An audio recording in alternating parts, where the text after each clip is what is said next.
Billikens fans, welcome back. It is Zach Miller and Peter Hale.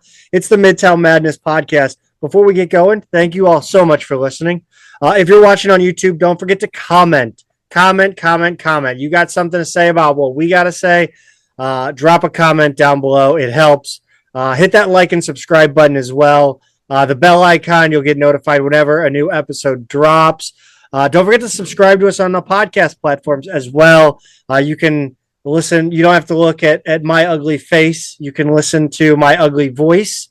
That way, it's just one of two ugly things. So, no, thank you all again so much for listening. You guys keep this show going.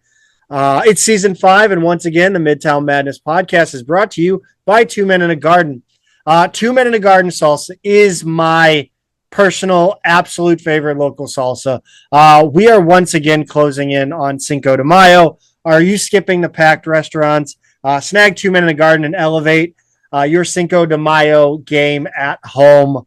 I'll be making it a part of mine, and I think you should do the same. Whether you like it mild, medium, or hot, no matter your taste, 2 Men in a Garden has you covered. Worried about the store not having your favorite flavor? I worry about that all the time. So what I can do, and you can do, is head over to 2meninagarden.com for that $9.99 nationwide flat rate shipping that comes in absolute clutch. You can get your favorite flavor delivered right to your door in innumerable quantities for just $9.99 in shipping. 2 Men in a Garden is made fresh with simple ingredients, and it has a ton of flavor. Visit them online at 2meninagarden.com to shop your favorite flavors and also learn more about Kitchen Hub STL. They're doing great things with local entrepreneurs at Kitchen Hub STL. And when you order, drop a comment in the order mentioning us. Let them know that we sent you. Let them know as we come up on. We're in the off season. We're coming up on the new season. Let them know that you heard about 2 Men in a Garden from the Midtown Madness Podcast, and help us re-up that sponsorship. Keeps the lights on. We love them. Follow them on social media at 2 Men Salsa on Instagram and Twitter for latest updates. Pete, I bet you're wondering why. I mean, I'm sure you're not wondering why I'm wearing the Blues Winter Classic jersey, but I'm going to tell you a story anyway, unsolicited, because I have to admit something. I stole from a local business. I stole this jersey from a local business. I went into, I'm not going to say it, but I went into one of the local stores in the mall, and they had a sale sign on these jerseys. I'd walked by 2 other locations. I didn't actually steal the jersey. I got a steal is what really happened. So I went through Dick's Sporting Goods, and then I went through Rally House. And really, I was looking at first for a golf polo because I have to golf for the only time of the year coming up here shortly, and I need to look, good for that. But I walked by the Cardinals shop in West County Mall, and they had a sale sign on the Winter Classic jerseys. And it was the blank one, and they had Robert Thomas. And I was like, how much, what's the sale? Like, what's the price? He's like, it's $75 for the blank, $100 for the Robert Thomas. Mind you, these are jerseys that were $240 retail. Mm-hmm. And he says, I was like, they didn't have my size in the blank. And I was kind of like wavering on $100. And he goes, well, let me check let me scan it. Let me see, because there's clearance over there. I ended up paying $60 for this jersey. Yeah, I waited it out. I was patient, and I got a deal. So I'm super excited. And of course, he scores the first goal of the game last night. And I think that's the last we'll talk about the Blues for today. I just had to share that. It was that's a 75% discount. And I don't understand it. And I don't understand it. And I'm going to tie it in. I'll tie it into athletics, because I find it weird that I got this jersey for so cheap. And also on the same day, I saw an ad where Adidas was selling the city away jerseys, the white one with the red kind of flowy pattern on it for $26. The authentic. I was going to say the authentic. I'm wondering what's going on here. Like, is there something like? Do I need to like dig further into this and like find an investment opportunity? Is there something going on in the market that I need to know about? I mean, not that I've been aware of, but I should know. I mean, this is kind of I work in corporate banking in the consumer and retail space, and I feel like if there's something going on in apparel manufacturing, it should at least be on my radar. So I will ask around at work tomorrow, Zach, and I'll get back thank to you. How Thank about you. that? Thank you. Do some research. There's some industry expertise on our team. I don't know how much of it I have. Pete, I finally got to reading. This is the last blues thing because we're gonna tie it in. But I finally got deep into a book I bought like 10 years ago. It's Curtis Joseph's autobiography, and it's great. An unbelievable where he came from to where he ended up is just an incredible story. But you purchased Rick Majerus's autobiography. And you have kind of a wild story to go along with it. To be honest, it was an emotional roller coaster for me. I finally got around to buying this. This is a book that I had been, obviously SLU fans had been buying it when he became our coach, 17, 18 years ago now or whatever. Oh my God. I know, to really put it in perspective for you, but yeah, so people, and then at the time I was kind of like, oh yeah, I'll get to it someday. And here we are. I had never bought the book, never gotten to the book. I think it's out of print. I'm not sure, but I just kind of went online and they didn't have it at Barnes and Noble the other day. No, it would not be. It would not be at any bookstore today. I'm pretty sure it's out of print by now, but I just bought a used copy online. It came, a few days later. And I'm looking at this, and there's like a little piece of paper kind of sticking out of it, right? And so I open up the book, and on the first page, the inside blank page on the right, there's a little note written, and it's April 5th, 1999. And the date's kind of important because the book, this is a hardcover. The hardcover was released on March 10th, 1999. So this was just a few weeks after it came out. Dearest Ryan, I was holding out for an autographed copy. I couldn't find one and thought that Coach's napkin might suffice. I want you to know how much I love you. I have learned so much from you, and I am grateful for the chance I will have to be with you a lot this next year. You amaze me. Your forever friend, Kari. And do you think what she learned from him was how to attack his own defense? You think that's what Ryan was teaching? Yes, Ryan was teaching Kari. The principle, no, the 6-inch defense. Was he teaching her the 6-inch defense? Oh yeah, this is a family show. So I'm just saying. Hey, you know what? Happy 420 to all and Easter to all that celebrate. All right, that's right. It's a double holiday for. It's Zach a double holiday. So then the napkin was the thing that was sticking out of the book that she was referencing, and it is not joking. It's a restaurant style napkin, like a white, like kind of textured on the edge on one side, folded over, restaurant style napkin. And it says, to Ryan, tonight's dinner on a napkin with your friend, Rick Majerus. And I mean, like the napkin's crisp. It's in good shape, but it has like brown food. Well, it's been stuck inside of a book for 20 years. It's been stuck inside of it. So it just, I read these each like 5 times, Zach, because I was just like, so she buys a brand new copy of this book. Yeah. She's trying to get Rick Majerus like an autographed copy, couldn't find one. And then I guess saw him at dinner, or maybe knew where he goes out to eat on a certain night and got him to sign that instead. And the amazing thing is, like, this book, here we are, 26 years later, the book finds its way to me and it still has the napkin in it. Like, this guy, Ryan, I've kind of created a whole story of these two in my head. Like, these sound like people, maybe they're dating at the time, maybe they're the way that it's worded. Maybe one of them was on a mission. This is Utah, right? Maybe one of them's been on a mission or something like that. And now, like, what he got rid of it? Like, was there a divorce? Like, what happened? Because how I read it with the napkin first, and then the inscription in the book. Yes. So I went through like oh no, why did he sell this book? That's so sad. Like I was legitimately getting upset that like something happened to these two when she's so clearly like is head over heels for this dude. Did he cheat on her? Here's the bottom line. I think we need to find Ryan and Kari. Yeah, I think we do. And I haven't started looking for them. I wouldn't even know how to begin. But it is kind of amazing that I guess you would have to go through yearbooks at the University of Utah. That could be. I'm thinking they're in Utah just because like she got this napkin within a few weeks of the book being released, right? Like she knew how to find him, and this is spring of '99, so he's still at Utah. And there's not really internet.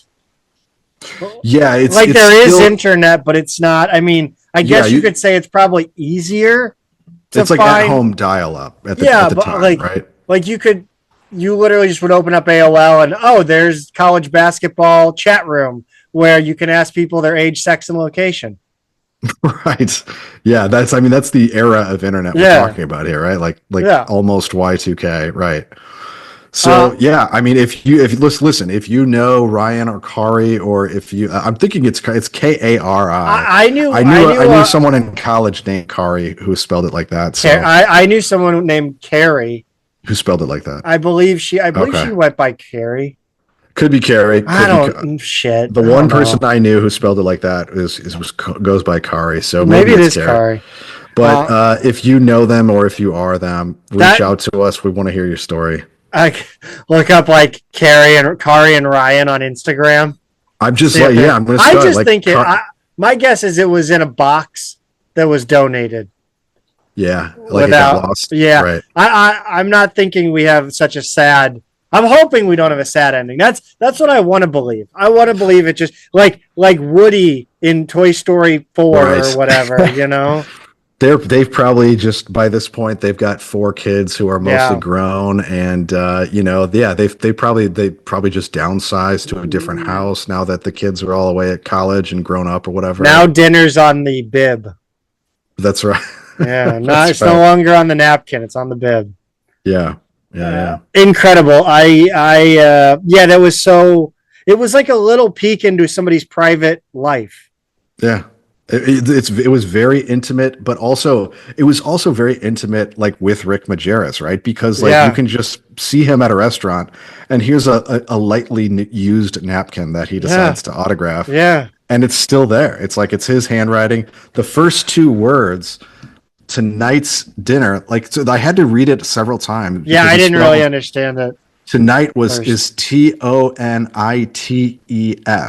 And then dinner is just, it looks like DINNE. So I was trying to decide, is he saying tonight's dinner and just forgot the R and the apostrophe? Yes, I mean, on a napkin with your friend? Or is he saying tonight dine on a napkin with your friend? I think it's dinner, and it was one of those situations where you ever tried to write on a napkin? Oh yeah. It's not easy. Not easy. So I'm gonna say that the missing letter is probably the best explanation here. Yeah. I think that's probably the case. You know, I'm imagining him like chewing while he's autographing. Yes. Again, teaching the 6-inch defense. No, I would really like to like this is one of those things that where your life, like if I was a pretentious asshole, I would find them for a YouTube video. And I might decide to be that pretentious asshole. You can make a documentary of you searching for them, right? Yes, I know exactly the aesthetic. I have the aesthetic is burnt into my head. I already know. I can visualize it. Whether I can bring that vision to life is remains to be seen. Right. Let's talk some more exciting. Well, not more exciting. Let's talk some very exciting Billiken news, and that is that Jordan Goodwin made his playoff debut for the Lakers on Saturday night. That he did, Zach. I mean, I don't know about you. I was really excited for this game. I was really like, I knew I was going to be sitting there like putting plastic Easter eggs together for my kids and their baskets. And, as we talked about before the show, little peek behind the curtain here, just about how amazing it is. What is in kids' Easter baskets in 2025 versus what was in them back in 1985. I used to get that little thing, the little square thing with the the tiles you had to move, and it would make a picture of a damn bunny. Or one of those plastic games with two buttons and some water in there. Yes, You're trying to get like a little basket through a hoop in the water. Yeah, or what is it, like the handheld slot machine games? Yeah. Yeah, just like little pinball. Yeah, that kind of like the light behind the. Yeah, I mean, now, like, I just don't like. I just got the chicks and the ducks from Sweetheart. Like that's how I rolled. Yeah, and some Peeps. Always stale Peeps. You got to stale the Peeps, people. Yeah, you do. I think I'm the only one in my house who would even eat a Peep. So, I don't like them. I don't like them fresh. They're not good fresh. Well, so that's good for you because they're going to be on deep discount in about a week. But yeah, anyway, Walgreens, here I come. Very excited to have this game on while I was, kind of prepping for Easter, and not the best game and not really the best appearance for our guys. Zach, he just didn't get to do a whole lot. No, but I have a spin zone for this game. Sure. A 117-95 loss in game one of their series against the T-Wolves of Minnesota. Goodwin played 6 minutes, dished out an assist, and gave up a turnover on an alley-oop attempt. His alley was a little too high for the oop to be ooped. Yeah. But I loved the balls, the guts to throw an alley-oop in a playoff game. Sure. -3 in this one. But again, the spin zone, 1-to-1 assist to turnover ratio, Pete. I'll take it. Take it. I mean, I was kind of, my fear going into the game was not like, oh, the Lakers are going to lose in a blowout loss. It was just that he would just be a DNP coach's decision, right? Yeah. Like, so I thought he just wouldn't get to play. So the fact that he got 6 minutes is to me a little bit of a success in and of itself. Yeah, I definitely, I really do think like this, more Goodwin. That's my prescription for this team. They could not make a goddamn thing. No, they were awful. Yeah. Let's talk about. I did not think it's April. It's 420. It's 420, people. And we're talking still about Gibson Jimerson winning awards. What is happening here? I think it was Monday because this has been on the notes for a little while here. He was named a second-team academic All-American, and it's a big deal because this is not the A10. This is a national award, right? So like I don't know, that recognition to me, even though it's second team, is pretty meaningful. And this was one that it was really amplified by the people around the program too. Josh Schertz tweeted, "What a remarkable legacy Gibson Jimerson has created. 4-time all-conference selection, 2-time academic All-American, and his name is littered all over the top of the SLU basketball record book. Best thing about him by far, in capital letters, though, is the person he is. We are so lucky he is ours. St. Louis, blue heart. I mean, yeah, Gibson Jimerson retweeted that. I mean, like, I really, as much as it's tempting to kind of look back and go, Jimerson's all over our record books and never had a tournament appearance or never accomplished a first place A10 finish or whatever you want to look at.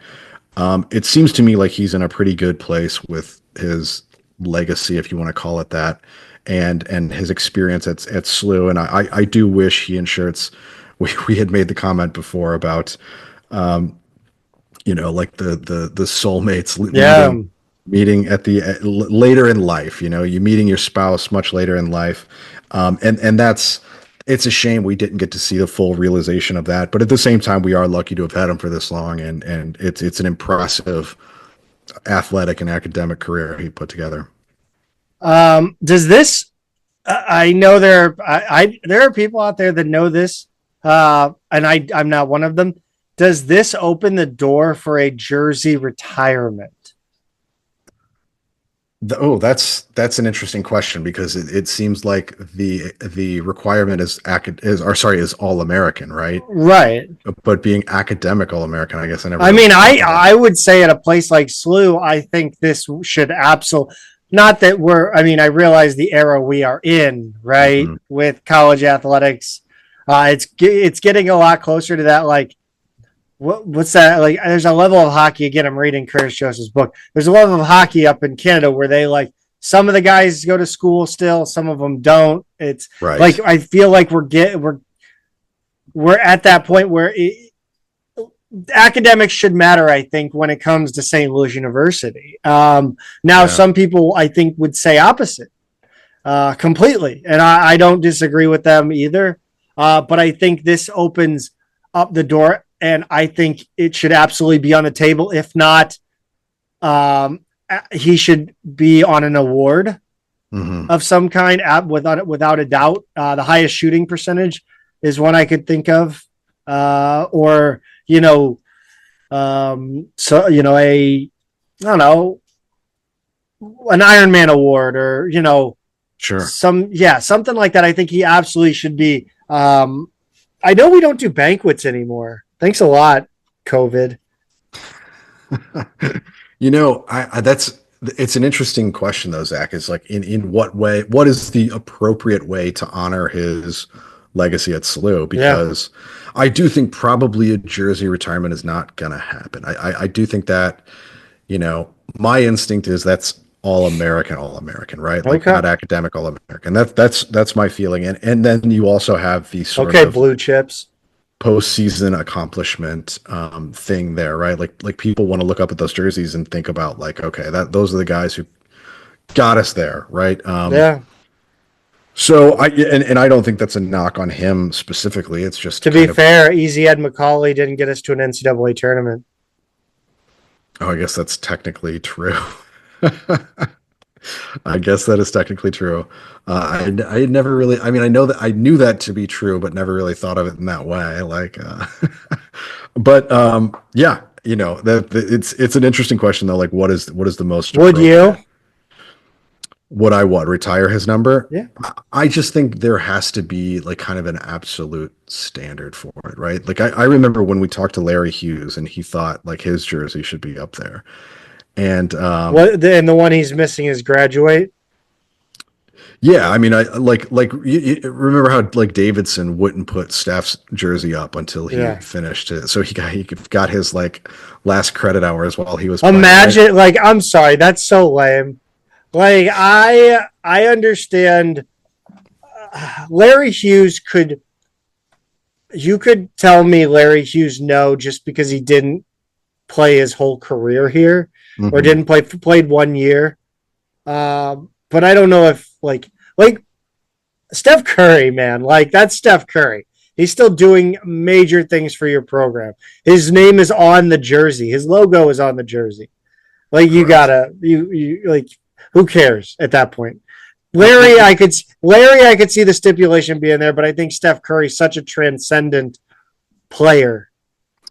Yes, and it's inconceivable that Davidson would have a better, more impactful, longer-term player than that, right? Like anybody who comes and plays there for 3 years and is like this profile of a pro player, it's just not going to happen. It's just that kind of thing just doesn't happen anymore. So, it's almost, and you do wonder in this era of college sports, like maybe another jersey being retired is really like.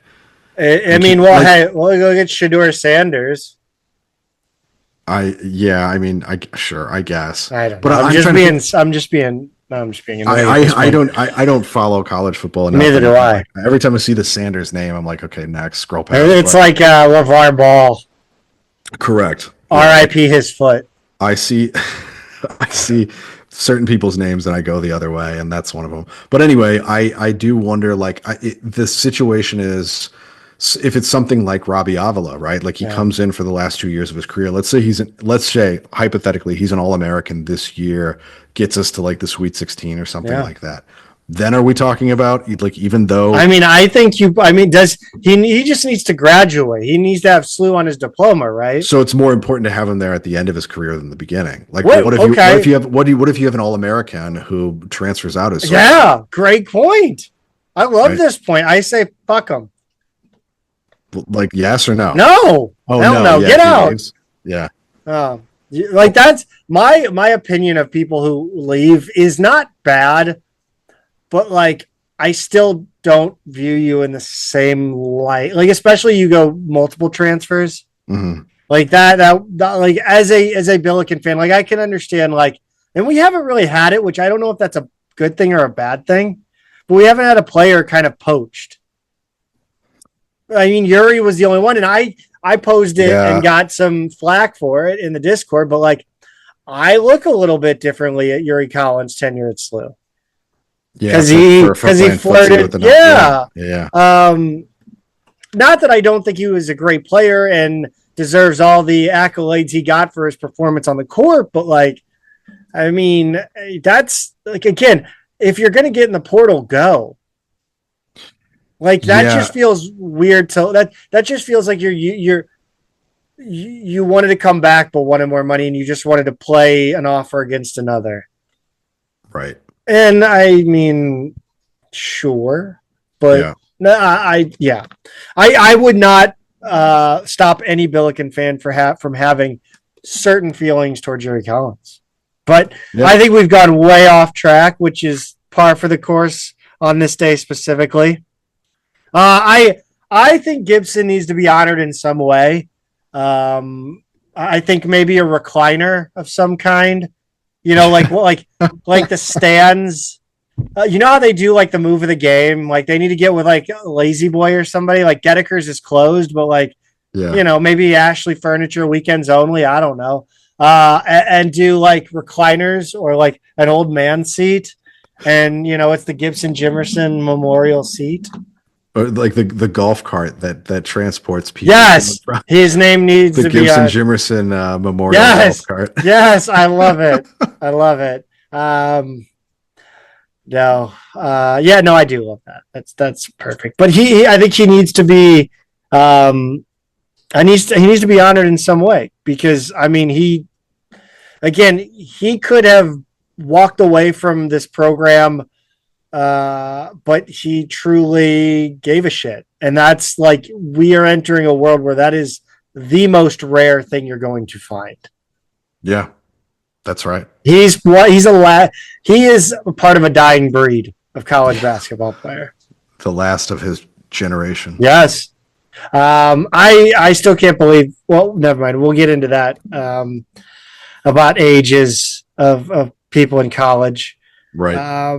Let's talk about the general manager position and specifically Josh Schertz's his opinion on it, his view on it, because I think there's multiple ways to look at the general manager role, and I want to get into it. But go ahead and talk to me about what Schertz had to say about it. Yeah, so the bottom line is Schertz just doesn't see the need for a program GM at this time. Without giving up too much of what's behind the paywall at Studerando's Substack, which, you know, if you're listening to us, you probably need to be subscribed to that. Yeah.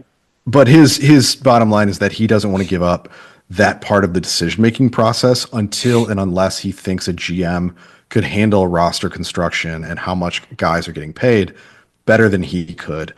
He already has a staff that handles recruiting, individual workouts, analytics, and all of the other duties that he needs handled. It's, you know, he's really, it sounds like he's like, okay, I'm a year in, everybody's comfortable in their roles. I don't necessarily need to add another guy to do something that's kind of already being done. And I know these guys are busy and everything like that, but it just doesn't seem like something he's comfortable adding or giving up, no matter, you know, whichever way you want to look at it, at this time anyway.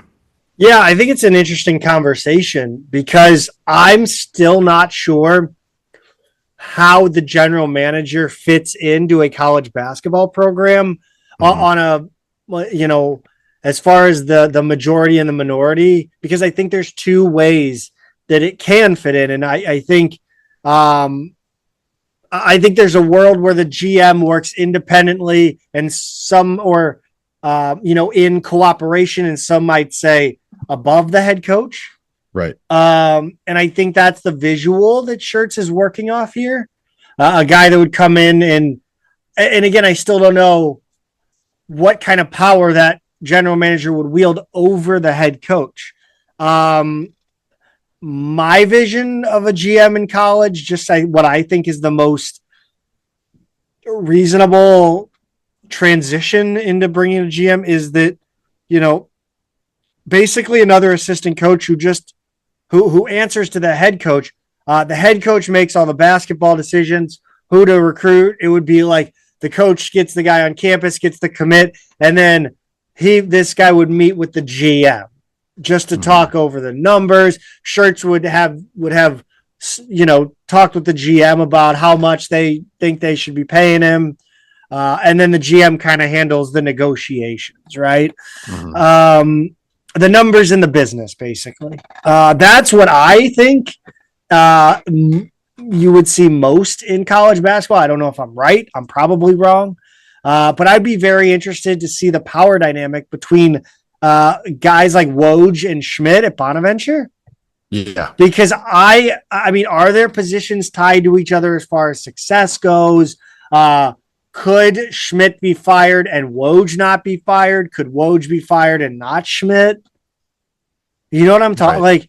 Like, I don't know what their dynamic is, Pete. And I'm having a hard time understanding it, I think. I also am very, very curious about that. And you wonder, like, is this Schmidt just like, I've been here for 18 years, you go get me some guys and I just love practice, like that's what I love to do. Yeah. Like, or like what is Schmidt like this guy right here? I like this guy. Can you go get him? Yeah. I don't know, but did you watch that? There's like a 5-minute video or whatever on Joe Grahovic. I think that's how you say his last name. He's the big red-haired guy who Bonaventure's bringing in. He's only been playing basketball for like less than 2 years. And he was like homeless recently, and like he was basically just playing as much basketball as he could at like an LA Fitness or like some gym out where he was living, and and he was talking about just like how his situation was really unstable. He was a JUCO player, and his JUCO coach was all about trying to get him into a D1 like more stable situation because he's just this unbelievable raw talent. And Mark Schmidt is not even mentioned in the video. Like he's just like not even like all of a sudden the guy was like, yeah, Woj came out to see me, and he's like, and he was at the gym, and it was all about his interactions with Woj and Woj getting him to St. Bonaventure. And then there's some video of him on campus at Bonaventure, and it's all Woj. Like Schmidt is just like not. I mean, maybe he was in there briefly, and I don't remember, but he's just not part of the conversation in the video. And it was just very interesting to me. Like Woj was essentially like the lead or only recruiter on this guy. Like Woj, I can't remember how he first found him, whether it was like a video clip or a referral or whatever. And then he goes out and sees him and even realizes like he might be in early on this really unique prospect. And the guy's just. Hey, this is going to be like that. What's that baseball story with the monk that they found in Tibet? That was just an April Fool's joke. Oh, well, there was. Do you remember that? There was the curious story of Sid Finch or whatever. Yeah, Sid Finch. That's the one. Yeah, it was the where he had the really unorthodox form, and they took a picture of it, and that was great. But I just don't know. Like it's like what are we like again? But I don't even know if that's the norm around college basketball with a GM. Yeah, because I just can't. It's very. It's hard for me to imagine there are coaches out there that have spent 10, 15, 20 years in this profession that doing all of this and all of a sudden want to give it up. But yes, then but again, at the same time, go ahead. do you not see like an older generation of coach going, screw this. Like right now, this is too much. Yes. And I, Rick Majerus type guy, I just want to teach. I just get me the right guys. I'll make the final call, but find them, get them in here, make sure the numbers work. Yeah. And then I can practice with these guys. But that's where like you talk about Woj. I mean, did Woj play? I don't think so. Yeah. Like, what do we do? Like, so like I imagine the world being where you have a Bovair, a Putz, a Tate going out and finding guys, passing that along to Shirts. Shirts does the dressing down, and then Shirts says, "Hey, no, then it would be like, I don't know who's Gaetano. They'd be like, "Hey, Phil, like, here's the amount we want to get him at. Don't go above or beyond so and so, like such and such dollar figure, but you do the negotiating." But Shirts would get the commitment, right? Hey, we want you to play here. Here, talk to Phil. He'll get the money straight for you. We'll work out a contract. Right. Not so much the Doug Armstrong, the hockey model, the baseball model, and that's what I'm saying. Like, so if this team doesn't win, who gets fired first? Right. That's a fair question. Yeah, that's a really good question. I mean, you really have to know the inner workings of the department and like the staff and how the program operates. Yeah. Right. Like who is this exactly on? And because they are in such a remote location, I have no idea. I know. But it was interesting to me that like Woj was actually the one who was boots on the ground, like going to see this guy in person. Yeah. And like making sure this is the guy they wanted. And I at that they're gonna make they're gonna make the sequel to that Adam Sandler movie. Whatever. Oh yeah. Hustle on Netflix. Yeah. Yeah. They're gonna make a sequel with this guy, right? That's right. Yeah. He's perfect for it. Yes. Anyway, yeah, really, it's an interesting conversation, and I imagine it's a little bit different in every program. But I think about Shirts in particular because his style is so like he has that vetting process where it's like I only want guys with this level of character, and the people around them have to be like this. And how many times have we heard these like nightmare stories, like the one from Memphis? You just Dame Danger. Yeah. Like just in the past couple of days about like these negotiations going sideways and how people's parents are a nightmare to deal with now and their agents and like, and Shirts is like a lot of guys aren't going to get through his filter for that reason because he's just like, sorry, I'm not dealing with that much BS, right? Like they have to be good dudes to be in our program. And if you are now making that decision with another person like that, there's going to be some differences in perspective, and now you also got the horror stories too about where players are signing with one team, their agents are signing with two other teams, right? And I mean, it's so bad. It's so bad. Oh well, we still love college basketball. Why do we do it to ourselves, Pete? We do. I wonder how much more we can take, Zach. Let's get to some roster news. I had to check to make sure we were recording because I, for the life of me, didn't remember hitting record. We are, so good to know. Outgoing transfers. Isaiah Swope entered the portal on Wednesday, Pete. This is a formality just in case his D2 case is resolved in the favor, not his, but the D2 case. Is resolved in favor of the player looking for more eligibility. Somebody on Billikens.com also mentioned this. A lot of these players that are doing this that have absolutely no case are doing this as a formality so they can sue the NCAA if down the road they change their tune, right? So if they're in the portal, then they could have a claim. Right. Their interstate commerce was impeded or some shit. Sure. Yeah. But yeah, you need standing. If you just say, well, I would have done that, like it's tougher to have standing to sign your name to a case if there's like a class action suit or something like that. So yeah, there's that. But this isn't him. Like we all assumed he was gone. This isn't him saying he wants to leave. It's just like, yeah, put your name in there and see what happens, and if not, like go try and play pro somewhere. So he's don't play lawyer ball, son. Right, he's not one of our typical transfers. It's a different situation.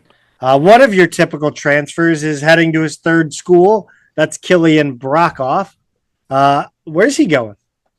Yeah, he announced on Friday that he's going to William and Mary, which is his third school in 3 years. I hope it works out for him. I hope that's the right level. It's a really good school. I believe the oldest I used to smoke college in the weed with United William and States. Mary. I don't know the reference there. No, it's not. It's not a girl. That's Frank Johns Franzier's? Hopkins. It's Step Brothers. I smoked weed with Oh. Johnny Hopkins. Yeah, All right, gotcha. yeah. It Anyway, wasn't yeah. that good. I'm sorry, everybody. No, it wasn't good. No, But yeah, Zach. As I was saying, William and Mary. I'm pretty sure that's like the oldest school in the. Oh, sorry, second oldest in the U.S. after Harvard. So it's the oldest public school Harvard. in the country. Yeah. So anyway, No landing spot yet for our baby boy Max Picard.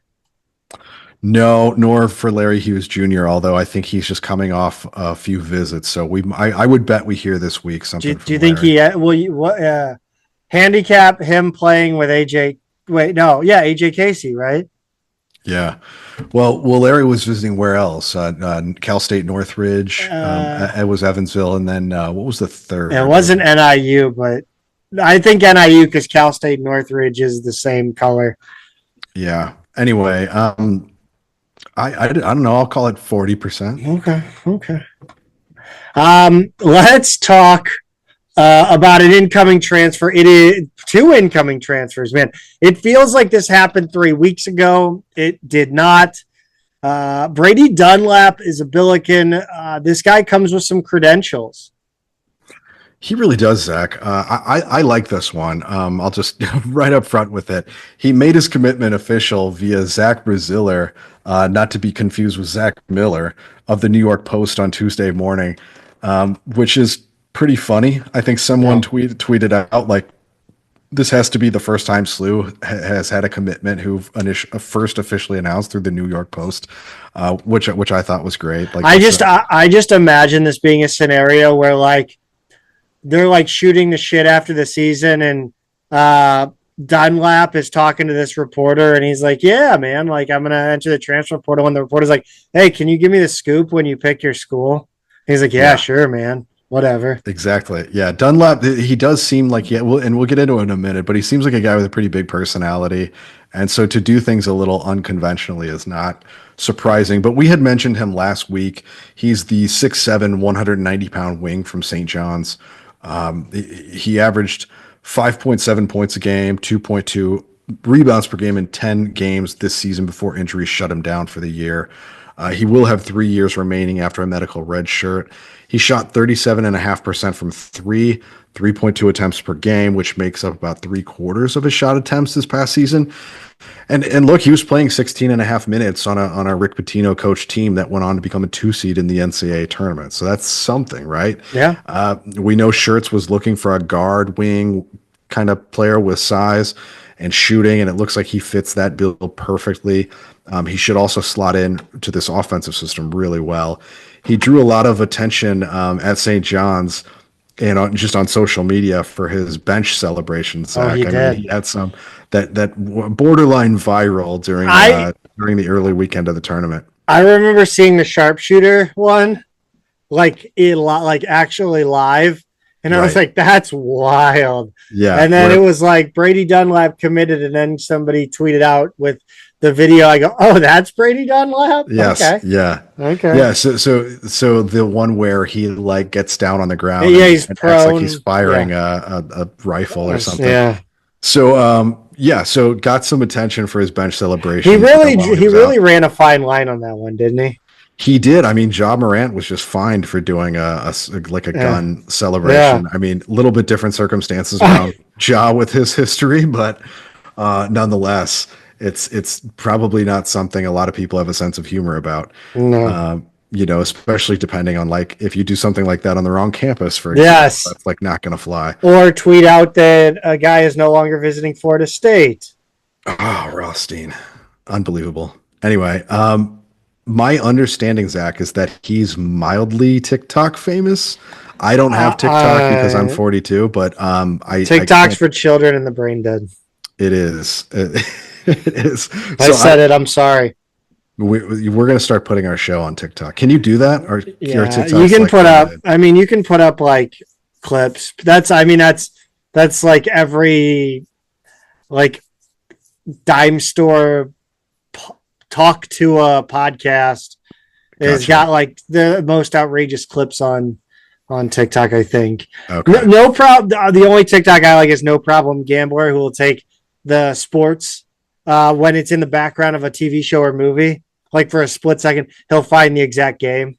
Oh, that's fun. I know. That's like skillful. Like, and I'll watch it. Right. I'll search it out. I'll do the desktop version of TikTok. That's great. But yeah, I think it's I like it though, Zach. What are you thinking about here? I think this one moves the needle for me quite a bit, if only for the fact we'll finally have a guy with a little bit of personality on the roster. Yeah. Because honestly, like, I mean, the amount of wet blankets on the roster last year was outrageous. That's really where Josh Schertz failed last year. Was just a bunch of like guys who just kind of were like, meh.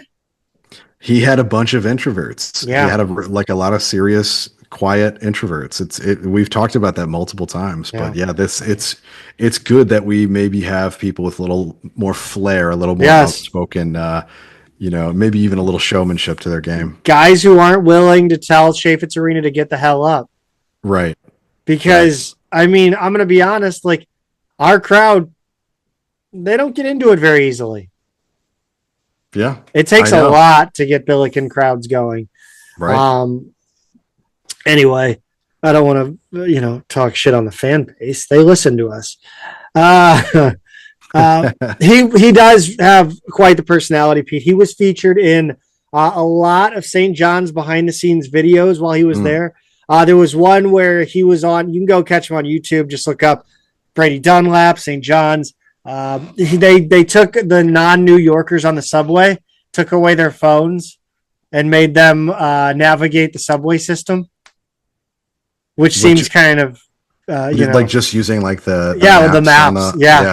And then they ask questions. And truth be told, is how I do it when I'm there, Zach. Every time. Just saying. You're smart. You're smart. You smart. You important.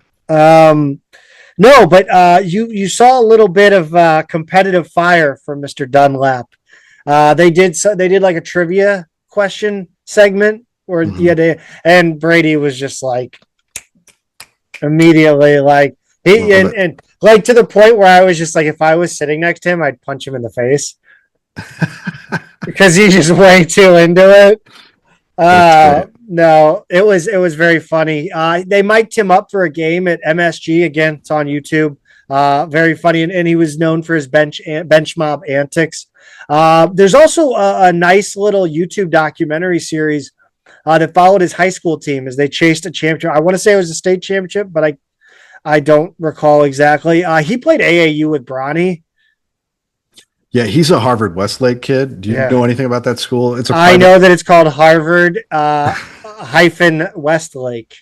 Yeah, I can spell it too. It's a private school out in Southern California, and it's like $50,000 a year. It's like a very, very prestigious private school. So is that where what was it? What's the movie? School Ties? Is that where they filmed that shit? I don't know that. I thought that was like a Northeastern school. Yeah, it was because it had fucking Affleck in it, or it had Damon in it. I don't know. It doesn't matter. This is like that kind of school, but on the West Coast, where there really aren't schools like this. So anyway, yeah, he went there. Ishan Sharma. This is another weird breaking of commitment. It was Tom Timmerman. Right. Yeah, he just stuck it in his article like we thought was just going to be about Brady Dunlap, and then it was like we signed two guys, and his name had kind of been rumored, like we had heard it, and it bubbled up and bubbled back down, and then simmered back up again, like kind of thing, and then suddenly he was in Timmerman's article, like before it was official anywhere else. So we were like, well, that's as good as anyone else's word. I mean, he's an official, like he's a official journalist. I mean, writer, Stu doesn't even get that. Like I just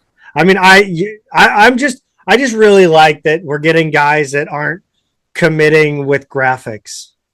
Yeah. How many recruiting situations have there been where it's like, we don't hear because he hasn't gotten the final edit back yet? And you're just like, come on. I don't like I know that we're putting out like what I got a mouse in my pocket. Slew is putting out the graphics, right? They're putting out or they're making the graphics. Slew is making the graphics. Like it's not Joe Tipton or Yeah, but after they sign. But Like, no, I the don't think graphics, the photos, I guess, are sure, yeah, edited they and take whatnot. they take the photos on the visit, but then Right. Slew doesn't post the official graphic or the sign until they sign. They don't do it on the commitment. Do you know what I Right. mean? Yeah. No, but like again, I'm not. All these damn visiting edits. I can't deal with it. It's too Uh, many. it doesn't matter. What's important is that Sharma is a 6'5" freshman transfer guard from Virginia. He's got 3 years of eligibility left, Pete. He does, and I think he has some things that we're kind of looking for as well, right? I mean, he's, uh, you know, originally he's from Milton, Ontario, Canadian Oh, kid. hey. So Carter Chapley's going to Hey, shout out Chef Daddy. He averaged 3.4 points a game and 12.8 minutes a game on a slash line of 333, 333, and then he was like 94% from the free throw line. So, like Dunlap, about 3/4 of his attempts came from outside. So he's a shooter.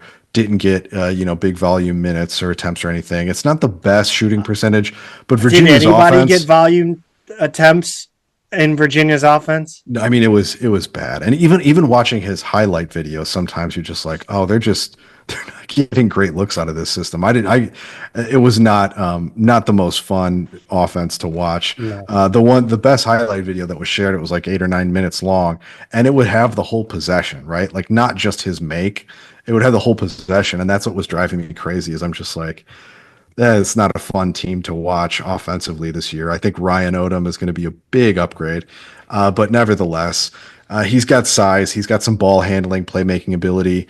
He's got upside as a shooter. He's got defensive versatility. Again, checks a lot of those boxes that Schertz was looking for. So Zach, I think with that, the roster's pretty much set, and when we can go over it, next week or something like that when we have, Yeah. less roster news. But I think there's definitely. I was gonna rank the walk up songs for Slew baseball next week. What are you doing? Oh, okay. 2 weeks from. Yes. Yeah, we've got more important things. Yes. So anyway, yeah, we'll recap the whole roster once we're more confident that it's set and that we don't have a whole lot of more moving pieces. But I think, yeah, like a lot of the words we've already said so far, it's like 3-point shooting, it's size, it's versatility, it's going to give him a lot more of the things that he was kind of missing this past season. Depth is a big one. Obviously, we need these guys to stay healthy, but that's going to be a more important piece this year. Tangentially related, Virginia fans aren't going to know whether to shit or go blind, right? Oh yeah, this is going to be a way different version of basketball than they've been used to. They are going to be completely out of sorts. It's been a long time. I think they're going to have some fun. I'm happy for them. Yes. By the way, circling back to Larry Hughes, the tweet on April 7th from the Portal report was that he was visiting Merrimack, not the Merrimack in town that we know, but Merrimack that ends in a CK on April 11th. He went out to Cal State Northridge on the 15th, and Evansville was just this weekend is when he had. So if he stuck to that visit schedule, Evansville was the last one, and I don't know if he's got anything else lined up. But would he look good in purple and orange? I don't think anybody looks good in purple and orange. I really don't like that combination. Minnesota's on that list of places where you just don't look good. UCLA, I think, is a tough look. You mean you got to just have the right tone? Yeah, the right color to go with. Yes, okay, I know what you mean. It doesn't look good on guys that look like us. It does not. Yeah, I would not even say us because I have a very challenging skin tone. That's like I'm either white or red. Guys like us in the winter. Okay. Fair enough. I mean, I could pull it off in the summer. Yeah, I can. I'm just not red right in now. the summer. I'm lighter than this jersey right now. You're gonna look a lot different soon, though. Yes. Oh gosh, this is fun. Yeah, Pete. This one. I mean, he looks. I got nothing. I just immediately, when I saw this kid, I looked at him and I said, Isaac Ohanen. I mean, obviously he's shorter, but visually, he gives me a lot of Isaac Ohanen vibes. He does. I had to look up. I mean, we always do this, right? Like I look up the surname if I don't know it. It's an Indian name. Yes. He is Canadian. I don't know the first name isn't as common, but it's little like kind of like Isaac's first name too, right? It's an I. I knew an Ishan. Oh, you did? Yeah, in college. Okay, got you. But and isn't there like also a TikTok or there's a YouTuber named Ishan Sharma. Thank you. I think it's interesting because of the demographic more recently at SLU is very. There's a lot of Indian kids coming over. Yeah, there have been in recent years, and I'm right now. I found this article. It seems like his Canadianness is a much bigger deal. Yes. To him, like there's an article in the Cavalier Daily from when's this February 14th, Valentine's Day of this year. Just like Carter Chapley, his Canadianness is more important to him. Yeah, but it says he plays basketball with a country on his back. And they talk about all the basketball hotbeds in the US, and then they go to the Greater Toronto area, colloquially known as the GTA, is now one of the biggest producers of high-level basketball players. And then they name all the NBA players from there. And then just kind of like, just kind of talk about his identity. He says he feels like you've got a whole country on your back because there just aren't as many, Canadian players down here and in the game. So I think he feels more pressure to perform and like put a good name out for himself and make people believe in Canada as like a basketball hotbed and everything. So pretty interesting piece. We can link to it later and everything to kind of get to know him better, but it seems like that's a much bigger deal to him, his Canadianness than his Indian Canadianness, I should say. There are some YouTube videos out there. He does an interview that's really good. He talks about a lot of that stuff, and then there's some highlights, including one where it's two Indian Canadian high-level basketball players, him and another guy going head-to-head. So that's pretty cool. Let's talk about the A10 portal. Let's make fun of some teams. Let's pour some cold water on some teams that deserve it. Let's start with Davidson. The first one here, Zach, just was announced in the last 24 hours, and that's Connor Kuchera. Connor Kuchera is in the title. He has no eligibility left. He's one of these guys. Oh, okay. Truly has no case for more eligibility. And unlike Swope, he's not a D2 guy. He's a guy who's always been D1 and is in the portal and out of eligibility, and everybody's just like, I guess we'll see what happens. You know, like this might just be for litigation's sake. For later on. So he's in the portal. Should I enter the portal?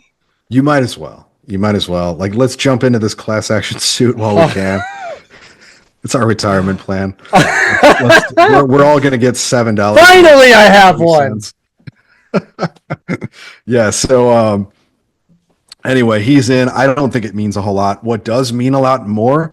They have three guys now, three more in, with Parker Fredrickson being the first, but Jaqueline Roberts from Vanderbilt, Josh Scovens from Army, and Sam Brown from Penn. The last one is the one I'll highlight, Zach, because he scored 19.3 points a game at Penn, kind of a sharpshooter. He seems like he'll be a really good fit at Davidson. So, the other two guys, I think, make them a little more dynamic than they have been in the past. And I think Davidson is actually one of the A10 teams that I would kind of, even though they lost Reed Bailey, and they lost what's his name, Bobby Durkin. Those are two big losses. I think they're not going to have another Reed Bailey right away necessarily, like the conference's number one scorer. But I think top to bottom, they are kind of doing something a little more interesting with their roster here. Wasn't there a Scoville on Davidson or Skogman? He was the transfer. He was a big man transfer from Buffalo who was there for 1 year. Yeah. Dayton, Yeah, got our sloppy seconds apparently. Well, yeah. So well, first off, the guys going out. Malachi Smith wound up at UConn. Were you I thought he surprised by was that? coming here. That would be pretty funny. I mean, he would have fit that sort of like combo guard thing that Shirts was talking about, and Do the little bit thing. little bit of 3-point shooting and everything. Oops. Forgot to turn on my light here. I thought Now that we was can start. There we go. Yeah, start over. Mhm. No, anyway, that was kind of a surprise to me. I don't know how much time he's actually going to get there. Isaac Jack is going to Pacific. I'm sure he'll do well there. Isaac Jack. Oh, not Peyton Jacks. Okay, sorry. Correct. Yeah, okay. I heard Peyton Jacks in my head. They got Adam Njai from Iona, who I think is a nice player. But then the one you referred to is Jordan Durkak, who from Rutgers, who did visit SLU the day before he visited Dayton, and then wound up committing to Dayton. But head to head, him and Dunlap, I actually would rather have Dunlap. Yeah, Personally. I think it makes more sense. We'll see if it bears out like that, but I like our guy. How was Rutgers this year? My understanding was that they were disappointing because they had a couple of guys who are supposed to be like NBA players and that they underperformed relative to that top end talent. Better cut their NIL. Duquesne heading out. Trey Dinkins picked George Washington. I will say that these intra conference transfers could make for some. And I don't. The sad part is that most of these schools that this is happening to don't have a big enough student fan base to really make it a big deal. Right. Like ACC like you get absolutely reamed by the student section. In the A10, there's just not enough. There's not enough numbers. Feels like other than the top 5. Like outside of Bonaventure, that's like the last one that has a serious student following. You're probably right there. And it's been interesting too, because the ones who have kind of stayed in conference tend to be some of the better players too, right? Like Dinkins was, I think, their top scorer this season. So these other guys who are leaving, Eli Wilborn, Chabi Barra, Seamus McDermott, Lucas Prola, Maximus Edwards. He played a little bit, but these are mostly like kind of depth guys. And the thing that kind of surprised me there is it's all kind of late in the cycle that they all jumped into the portal. But this might just be maybe Drew's got some money to play with, and he's just got to upgrade the talent there, which I think is absolutely the case. I think it's interesting. And we're going to talk a little bit more about portal timing. And, I do think there is a second wave to the portal. It's the guys who kind of like hemmed and I don't want to say hemmed and but like looked through all of their options and really like made a deliberate decision and just are like, I need to put my name in for one reason or another, right? Yeah. Like there's the guys who can't wait to get in there, and they're in the portal before the portal actually opens, which was hundreds of people that we knew about. But yeah, then there are the other ones who just have a different situation who they got recruited over in the portal. Maybe there are coaches that aren't having conversations and more so just going out and doing the thing. And then, a player feels a certain way and he enters the portal. I thought I was the starting four. Right. So it's interesting because, SLU was pretty deliberate in being right there at the start of the portal and being ready to go get their guys. Yeah. And I think there's certainly some sort of market out there on the back end. But sure. I obviously, the coaching staff has zeroed in on the feeling that it needs to be right away. Yeah. Talk about Fordham, man. Well, yeah, Duquesne is also bringing in Jim Williams from South Florida to go with John Hewley. So, an intriguing player. Didn't put up big numbers, but that should be a good depth fit. Too many double consonants. Yeah, it is. Fordham, Alexander Pachuki is out, and coming in is DeJour Reeves, who was Iona's top scorer this year. He was their scorer du jour. Is that how that works? I don't know. I don't think that's how it works. I don't think so. No. But yeah. Anyway, he was a bigger scorer than the guy Dayton got from Iona, which is impressive, by Fordham. And then they got Akira Jacobs from Hawaii, who would be a guy that Fordham's new head coach would know from his days coaching at UC Riverside. So those are actually two really nice. Like looking at what Fordham had and what those two did, I've got to say I'm impressed so far with what they're bringing in, given that they're losing everything. Yeah. Not that I think you can, really lose if you're Fordham starting over. Um, George Mason, I got to tell you, Jalen Haynes at Cincinnati just feels right. Like I Yes. just imagine him wearing he's got the all black jersey or all white with like the headband.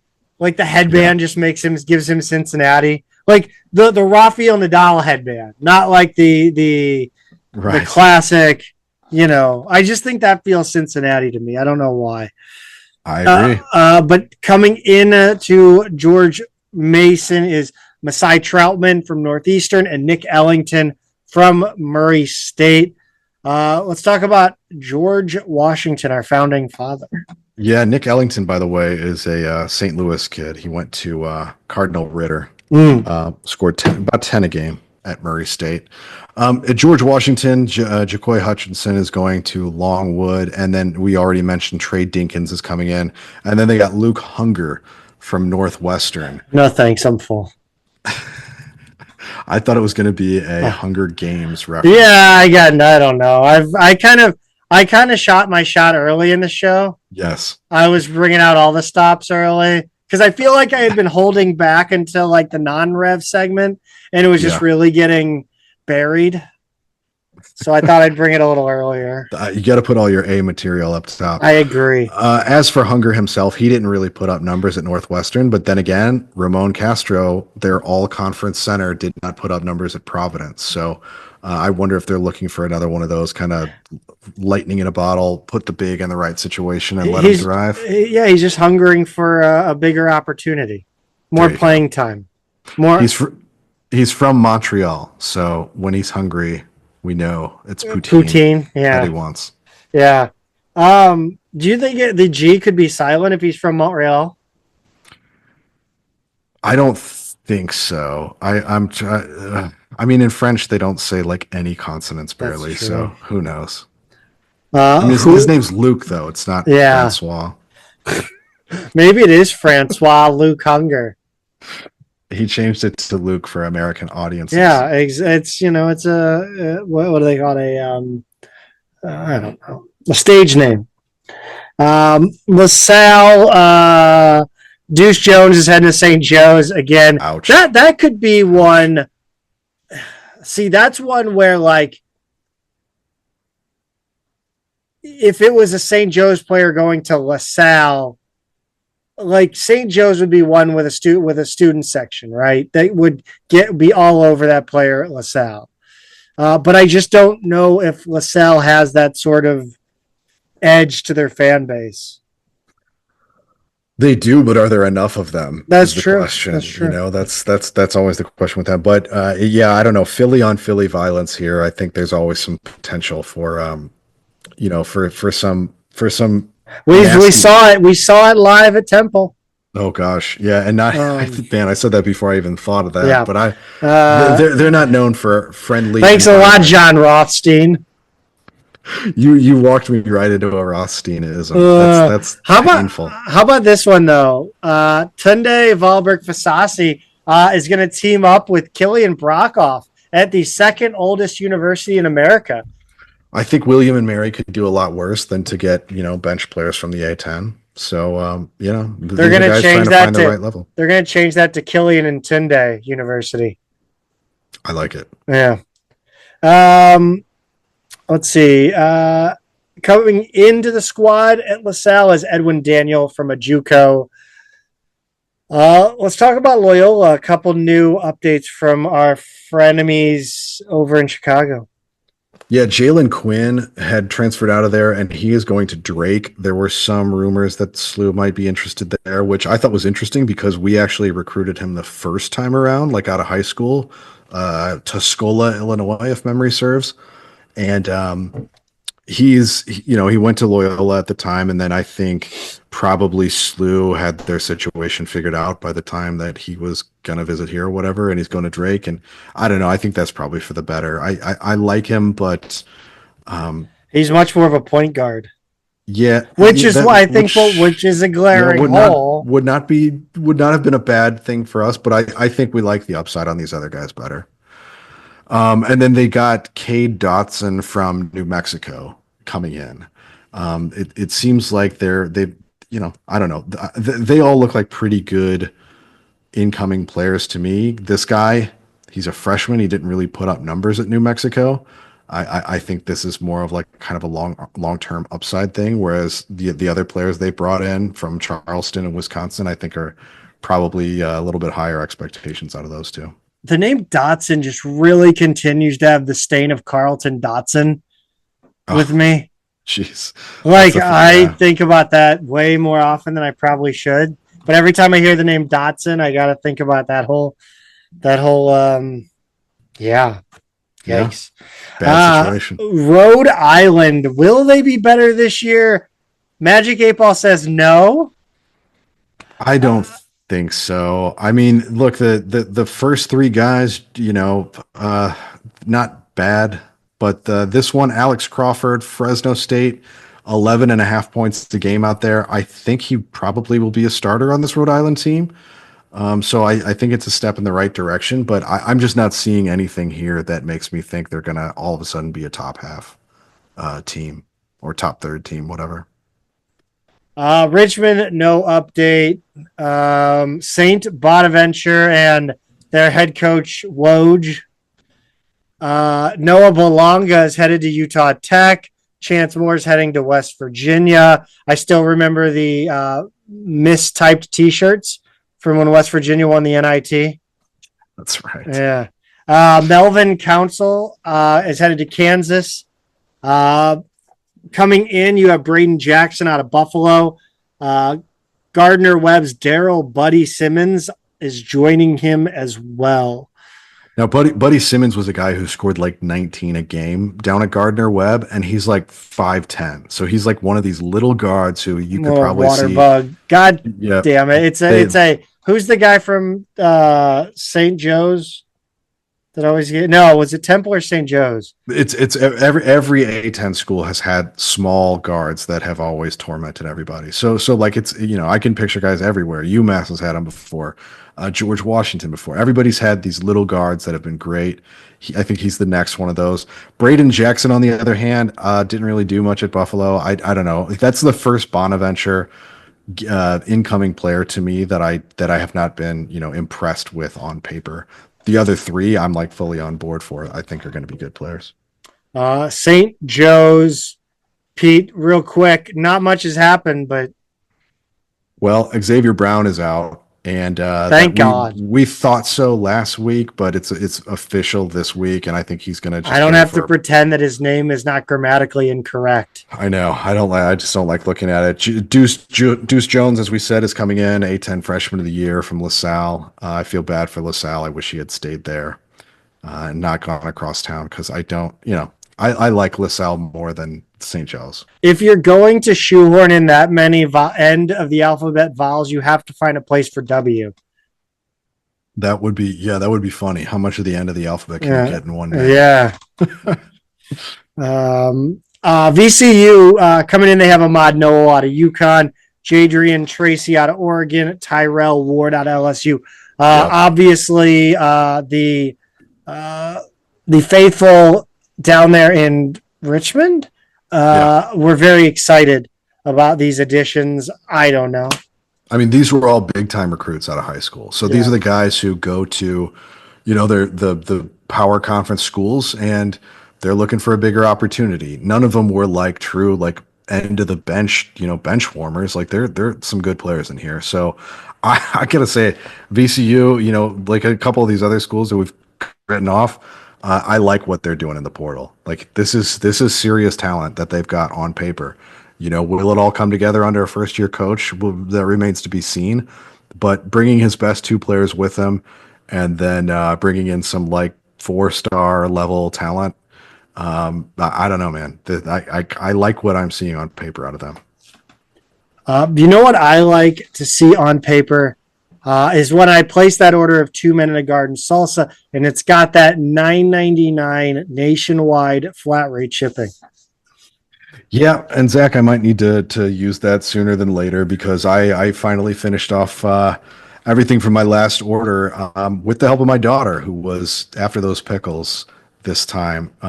We had to give her some more pickles actually for Easter, so she's got her own supply. In her East. You're unbelievable. Well, this one came from her grandmother, not from us. So, or the Easter bunny, I should say. But yeah, so I had to get her own so she stops eating out of mine. And when I do replenish my Easter basket, I go to twomeninthegarden.com. As you said, $9.99 nationwide shipping. I love the pickle spears on there. I saw somebody today post about the smoky barbecue, and I might have to do those again because it's been a while. When those were brand new, I got them. I'm going to go get them again, though. twomeninthegarden.com, $9.99 nationwide shipping. Try the smoky barbecue. It's getting to be about that season again. Pete, women's basketball, and I am very concerned here. I mean, you've got Brooklyn Gray visiting Rhode Island, didn't commit. But again, that's a major player in the conference. Tierra Simon commits to Richmond, an intra-conference transfer. That's just not a great sign, especially going to a better team. There it is. That's the number one team in the conference this league. They were a top 30 team in the net rankings. They won. They were an 8 or 9 seed. They won the 8-9 game. They blew out the team they played in the first round. They did lose to UCLA, a 1 seed in the second round, but it says a lot to me that like SLU is like, okay, we're going to overhaul the roster. Their starting center leaves and she goes to the best team in the league. That just doesn't scan right to me. Like I don't know what's going on. Why is that a player who you can't get to hang around, right? It's like, you're starting again. We're going to rebuild around you. It would be my message to her, not, let her go to the best team that you're going to play this season. I don't get it, man. I don't get what's going on here on the way out for some of these, but maybe we'll see it eventually on the way in, Zach. I don't think it's going to be this one though. Every get is a good get, but these just kind of, I'm not seeing it, especially when you have an entire roster to rebuild. You don't necessarily build around back end pieces. Can I say that? That sounds terrible now that I'm saying it out loud. Back end pieces. Role players. You don't necessarily build around role players. And right here you have, I think, one genuine defensive role player, and this new one is a bit of a defensive role player, I think. But it's Zion Nugent, a 5'7" transfer, grad transfer from guard from West Virginia. And this is an interesting path for her college career. Yeah, so she's older than Gibson Jimerson. She's same age as Gibson Jimerson. High school class of 2019. Right. So she's 5'7", as you said, grad transfer. She had a medical red shirt at West Virginia in 23-24 before this season. So then this season she plays 5.7 minutes a game, 20 appearances, scores 1.7 a game. But first, out of high school, she played 3 seasons at Stephen F. Austin before her first medical red shirt. So she had one there, transferred to West Virginia, took it back to back, and then played at West Virginia. So it's hard to take much from her stats at West Virginia. She just didn't play much this season. And Stephen F. Austin, she averaged 9 points as a freshman, 12.3 as a sophomore, and 12.9 as a junior. She's a career 27.7 3-point shooter. So as a team, we've struggled to shoot threes. yeah, that was about the team average this year. It doesn't really bring us up there. 42.1% from the field overall. She averaged about 2.5 assists in her two more productive seasons at Stephen F. Austin. She was actually a pretty good rebounder in those seasons too. She averaged over 5 rebounds a game as a junior, which is surprising for someone who's 5'7". She probably had good bigs who just really boxed out, let her get the ball, and she started the offense from there, kind of thing, which is fine. But Zach, I don't know. On paper here, I'm squinting. I'm looking at this. I'm seeing number one, she's small. Number two, she's not an efficient scorer. Number three, her distribution numbers are not big. Number four, back-to-back medical red shirts. Number five, didn't really play. I know she was at a higher level program, but just didn't really play this season. I don't know. I think, like you said, this is a depth piece, but there are a lot of question marks here. I don't want to necessarily call them red flags, but this is our second player out of the portal, and I'm seeing a lot of the same concerns I've had about this program and not things that mitigate those concerns. Yeah, I think the weirder part of it is that, it's not weird. I don't know. It's just odd that, you have one coaching staff that's very, intentional about getting into the portal early, making their moves, finding their guys, making them a priority, making it happen. And then you have a women's team that got one commitment for a role player early, and it took 2 weeks, another 2 weeks to get this one, and not anything that really moves the needle, especially for a team, like I said earlier, that doesn't have a lot of players on the roster, doesn't have really anyone returning that played big minutes last year or contributed in a majorly meaningful way. So, I don't know what's going on, but there's some questions to be asked here. Yeah, like where are the starters? I'm looking at the roster so far, and I see one potential starter. Yeah. And she was a freshman last year. So yes, and did not play hardly at all towards the end of the season. Yeah. Inexplicably. Let's head over to the Diamond, man, and let's head over to the Diamond, and man, are there good things happening at the Billikens Sports Center in the last month? Yeah, you say the last month, and the funny thing is, in the last week, there are, when you combine baseball and softball, 0 losses. Zero losses. And that does stretch into the prior week and even the week before that for one of these teams. Zach, it started with a 14-5 Lindenwood for the baseball team win over Lindenwood for the baseball team on Tuesday the 15th. Lindenwood, more like losing wood, am I right? You're just getting better and better as the show goes on. The Bills failed to score in the bottom of the first, but got at least one run in every inning thereafter. Chase Beatty had 2 home runs, a 3-run shot in the 6th, then a solo shot in the 8th. He led SLU with 5 RBIs. Brendan Stressler and Ian Halverson also homered. 8 different Billikens registered hits, and 9 crossed the plate at least once. SLU used 4 pitchers, with Carl Relam starting and giving up 4. Then Steven Hernandez came on and allowed the 5th run, but got the win. Richie Simprick and Carter Kelsey finished it off.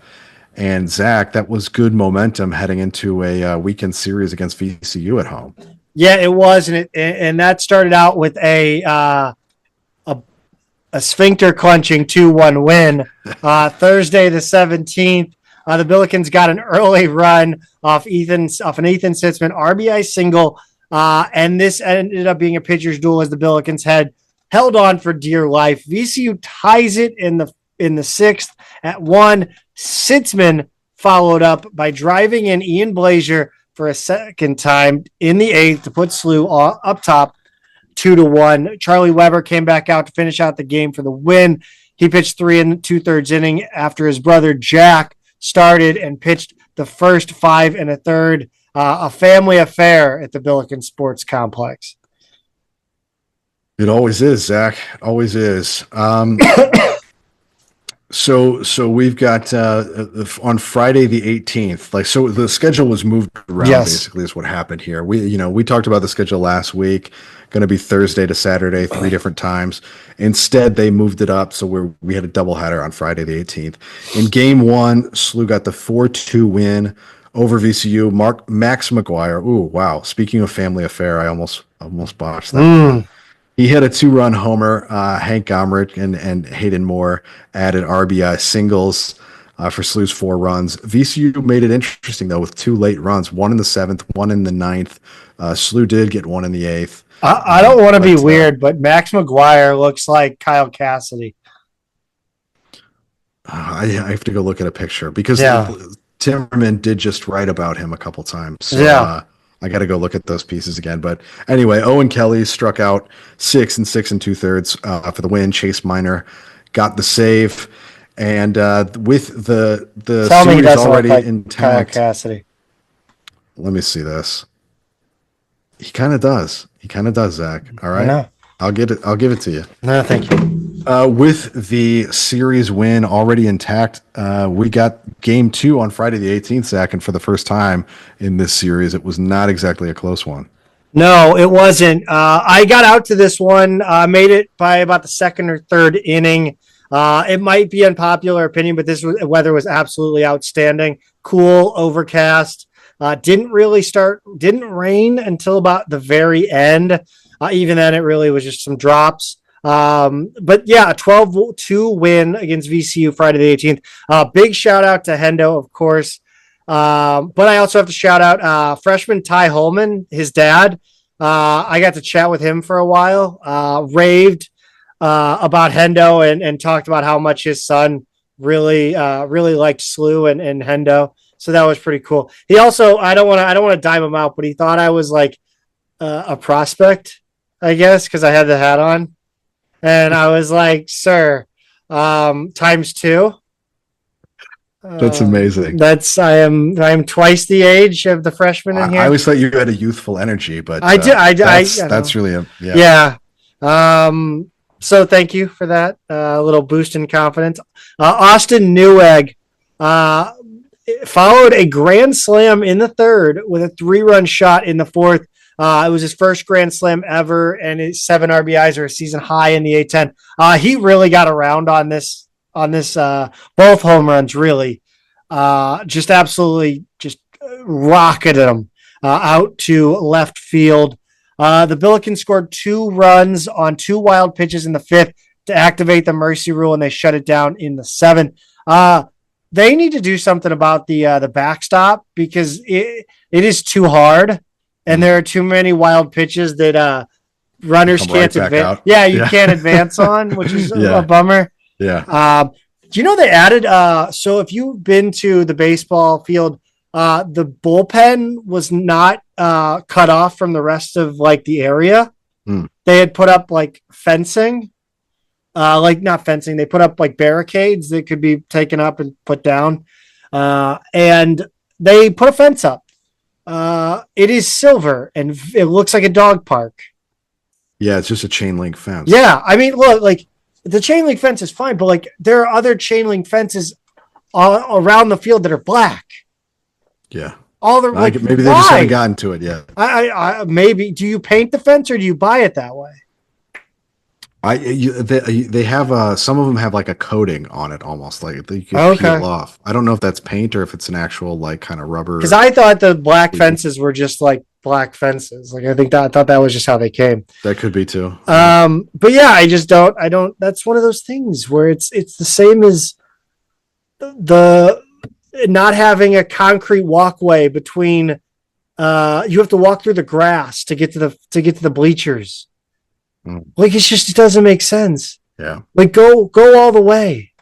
Just do it. It's not like that doesn't like there's a level of attention to like the little things that I just don't understand.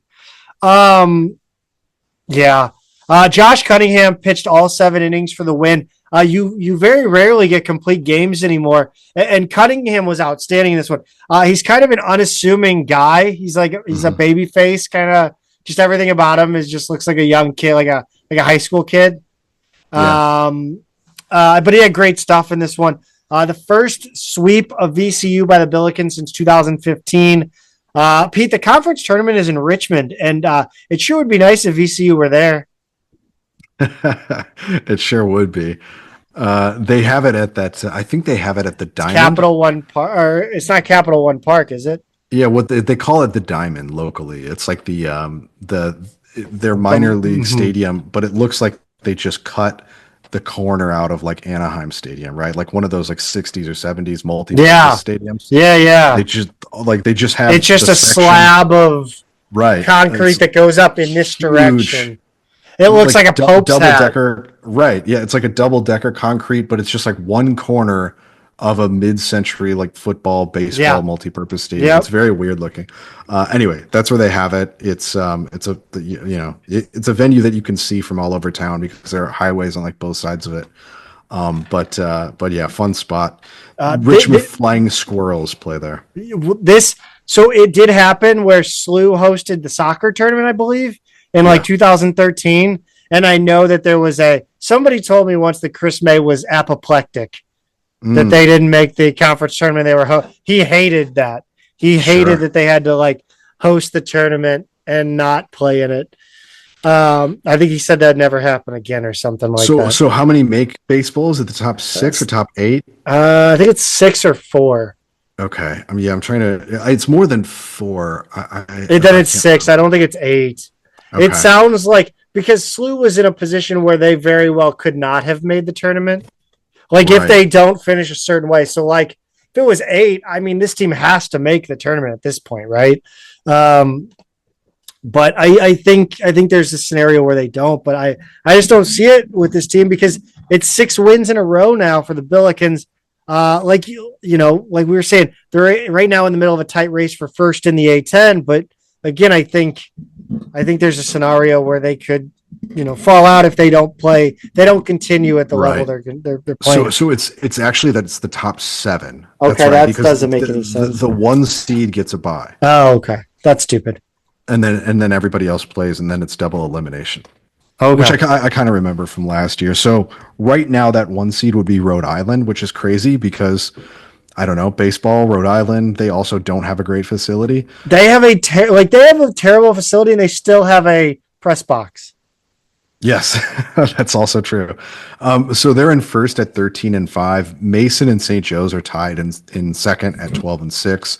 In fourth, you've got SLU at 13-7. Davidson is 11-7 in fifth. And then 6 and 7, the last 2 teams that would be in right now are Dayton and Fordham, both 10 and 8. So really tight. And then it's still tight beyond that. George Washington is 8th at 9 and 9. So just a game out of this thing. Richmond is 7 and 11. UMass is 5 and 13.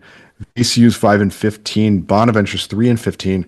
So Zach, you said this is in Richmond this year? Yeah. Oh no! Oh, they're having it in Tysons, Virginia. Tysons, whatever the hell that means. Yeah, so this is the one. This is in Northern Virginia, in the DC area. I was going to say because if they had it at the Diamond in Richmond, so this is the park. I think we've played here before. This is where Georgetown plays in Northern Virginia. If they had it in Richmond, the amazing thing is right now neither of the Richmond teams would make it. It's already bad enough that this is not even an hour and a half up the road, and they would both be missing it. And George Washington would also miss. So Mason is the only team in that region that would actually be making the tournament, which is kind of pathetic. That's for the top 7 to make it, and only one of those teams is kind of local to there. Well, I want to bring this up because I think I want to talk about the standings. Because if you look at these standings and put them up against last year's standings, I mean, VCU, second place. Backwards, yeah. Yeah, Dayton is in third. Richmond in fourth. George Washington in fifth. UMass in sixth. Like, look Amazing. At this here. You've got... Those are the bottom half teams now. And you notice that I didn't mention the first place team, and that was St. Louis. And this year, up battling for the crown again, right? Go back to 23. St. Louis finishes third. Go to 22. St. Louis finishes third. when all of these teams are flip-flopping. Yeah. VCU's up one year. VCU's down one year. The last time St. Louis was down was the COVID year, was 2021. Yeah. And this was a rebuilding year. This was supposed to be a rebuilding. Yeah. We lost everything. When they split up the conference. And to be frank, SLU got boned. Yeah. You look at that conference that year, and it's VCU, Dayton, George Washington, Davidson, St. Louis, Richmond, and George Mason in one conference. That's brutal. 2018-19, going back. Where the hell? Yeah, St. Louis. I get they finish top 6 here, top 7. So again, like Hendo is keeping this team at least mid-pack. This team has not seen a full conference last like bottom half finish in forever, and it's done with delayed facility upgrades, lack of basic amenities to play a sporting event. Yeah. It's outrageous. Hendo deserves a lifetime contract here, in my opinion. I mean, there's no reason to have anybody other than Hendo, right? Like but you have to support him financially and with facility upgrades, because I mean, this guy is doing this with less than top tier facilities in this league. Yeah. It's not the SEC, but I think it is. There's something to be said of like, he's putting the program in a position to win the league every single year. Yes. Regular season or conference tournament. And this is a conference that sometimes does get multiple teams in the tournament. And it's like being a college baseball coach is a disease. It is a disease. It is the most sick, disgusting, twisted profession to like. I don't know how to stay calm in traffic sometimes. You've got college baseball games that are, let me find this one. It was. Oh, is this St. Yes. St. Joe's Davidson. First inning, Davidson puts 4 on the board in the top. They put 4 more on the board in the top of the second. St. Joe's gets 2 in the bottom of the second. Get 3 in the bottom of the third. Davidson gets 2 in the fourth. St. Joe's gets 2 in the fourth. Nobody scores in the fifth. The top of the sixth, Davidson scores 1 run. St. Joe's scores 13 runs in the bottom of the sixth. Davidson scores 4 in the top of the seventh. Then St. Joe's comes back and scores 5 more in the bottom of the seventh to run rule their ass. Like how? And there are games that are being played in the middle of fucking March. Yeah. Like miserable, cold nights where you're spending 3-4 hours out in the middle of a area of land in the Northeast. Yeah. It's insane. It's tough. Like it's got like, if every college baseball coach was an alcoholic, I would understand. Hendo told, who was he talking to? Was it Stu? Where he told him he was a little nervous about having games he had games earlier in the calendar this season, than he ever had before, and I think those actually did get moved due to weather. And just imagine if we were Bonaventure, right? I mean, it's like another month of whatever nonsense we've got in March and early April that they're dealing with. I mean, I've said SLU should figure out how to do one of those pop up like they had at like Rams, like the bubbles, like the bubble. They need to come up with a bubble. Yeah. Anyway, next up, Southern Indiana comes to town on Tuesday the 22nd, and then they head to Richmond for a weekend series. Cannot wait for them to get back into town to check out, to get back out because it's. I mean, look, they're both of these teams are really good, and let's get into softball. Yeah, this is the only team that might be hotter than baseball right now. They started out with the tail of that series that was supposed to be, last weekend, it wound up being a doubleheader on Monday. Rhode Island, at Rhode Island, 3-0 was the win in game one on Monday the 14th. We were worried about losing momentum, right? When these games were moved back a couple days due to weather and game three was eliminated, but this team was just too hot to slow down. Taylor Hockman spread 6 hits and 2 walks over 7 innings, only struck out one, but got the complete game shutout. Slew's runs came on RBI singles in the 3rd, 6th, and 7th innings from Carson Janney, Chloe Ryan, and Jane Koneski. And then in game 2 at Rhode Island, they made it a little easier on themselves, 8-0. It was Isabel Royal's turn for a complete game shutout this time, allowing just 5 hits and 1 walk while striking out 3. Neither of them are really strikeout pitchers, but made easy work of the Rams this time. Slew got 1 in the 1st, 1 more in the 6th, broke it open with a 6-run 7th inning. Good small ball win. All of Slew's runs came off singles, walks, and ground outs. Just getting base runners on, moving them over. Nothing too exciting about it. They just did it a lot. The 2 through 5 spots in the lineup combined for most of the production here. 6 of 7 hits, 6 of 8 RBIs. That would be Abby Olsis, Natalie Sullivan, A10 Player of the Week, Abby Mallow, and Jane Koneski. Just getting it done up in Rhode Island. They were supposed to come home, Zach, and play Eastern Illinois on Wednesday, the 16th, but they went ahead and canceled it due to weather concerns. And that gave them the weekend series against George Mason. Yeah, thank God you mentioned that because I lost where we were at. 7-0 win against George Mason on Thursday, the 18th. Slew scored 4 in the 3rd on a throwing error, sac fly, and a 2 RBI single. They drove in 2 more in the 5th and 1 in the 6th.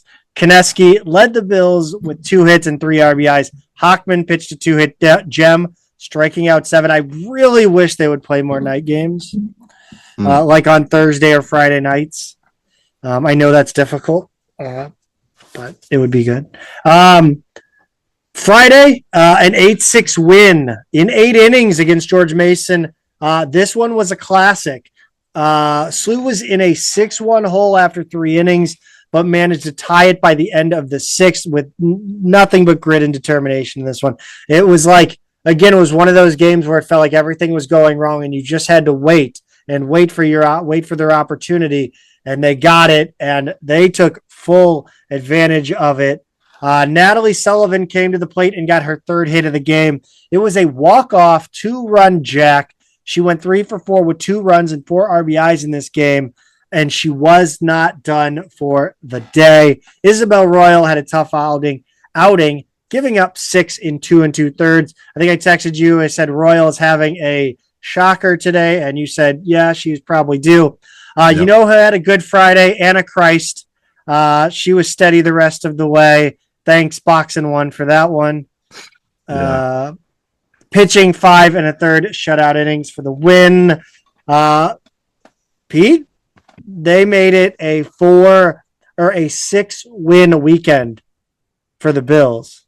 Yeah, they did. The final one here was a 3-2 win over George Mason on Friday the 19th. This was game 2.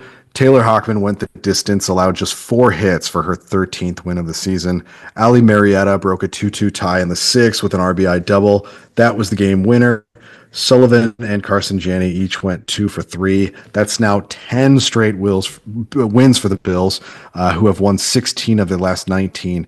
The streak has catapulted them, Zach, into first place in the Atlantic 10, which is just unbelievable. They were sitting a half game out, I think, as of yesterday, but Dayton lost.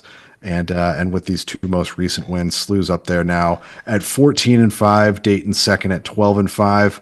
St. Joseph's 13-7, George Washington 4th at 12-8, along with Fordham, and then it's losing records from there on out. Loyola, George Mason, UMass, Rhode Island, Bonaventure in that order. It seems like it's a 5-team race for this thing, and it's pretty tight. But to be on top of that right now, when this team had a losing record into last week, was pretty impressive, Zach, I gotta say. Yeah, it feels like in the last 4 years or so, the level of talent in this program has raised drastically. I know, they've they've been, in that same vein as baseball throughout the years in the A10. But like, it just feels different in the last three. Right. It seems like they've dominated a lot more than they had. I mean, they're shutting teams out. Like Yes. that shutout, back-to-back shutouts over Rhode Island was coming off a weekend where they shut out George Washington 3 games in a row. So they're playing good defense.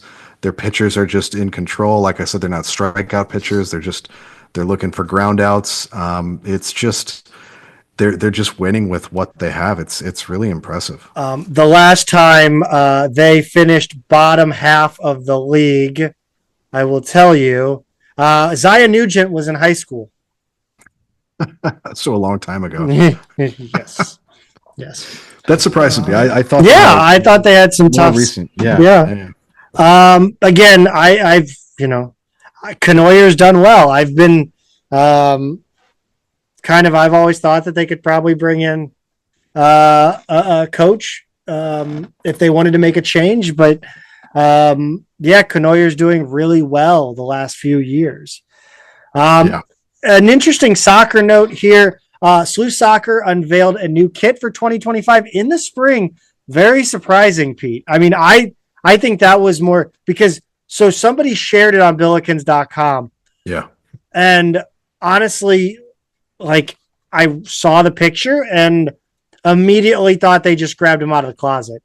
Yeah. Because 10 years ago? Yeah. 12 now. Okay. They might have gotten rid of them around 2015. They had him for a few years. It was 2013. Robbie Cristo, Alex Sweeten, John Ruckel. So we're talking about the blue and white striped ones with the lighter blue sort of sash. Yeah, so it has the hoops and the sash. Yeah, right. And I mean, it is universally loved. I don't think that's an unfair thing to say. I don't think I've met anybody who didn't like that jersey. It remains to be seen whether or not they will have both the light, because they had a dark one too that was predominantly black, I think, with blue, royal blue hoops and then a white sash. Yep. I like the white one better. See, I like the dark one. But interesting. I do know that I was clued into that the soccer staff is considering selling the jerseys, essentially, like you would buy an MLS kit, right? That level of quality, right? A Nike, potentially to partially fund NIL. I think that's a great idea. I think that more teams should do that. I think they should have been selling. I think baseball should probably sell their used jerseys. They could probably auction them off. Yeah. They wouldn't get a great price, I don't think, but anything helps the NIL, right? Right. I would buy one. Yeah.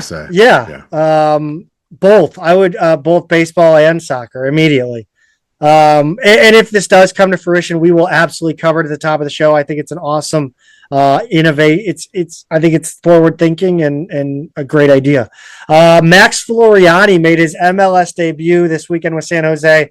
I did read some of the replies on the actual tweet from San Jose, and the fans were like, "It's a shame he's got to be a part of this clusterfuck," or something like that. Yeah, they're not a great squad, as I understand. No. Volleyball news, and then I'll turn the rest over to you, Pete. Kyle Cohen, new assistant coach. He's a Baldwin native, led SLU High to 3 straight titles. So you don't have to ask him where he went to high school. You know that already, so just don't. He then played at Carthage College, helped them to back-to-back D3 championships in 21 and 22. Comes from Western Kentucky, where he helped the Hilltoppers go to back-to-back tournament appearances. No longer on the Billiken website are Amber Hildebrandt and Brittany Yaskett.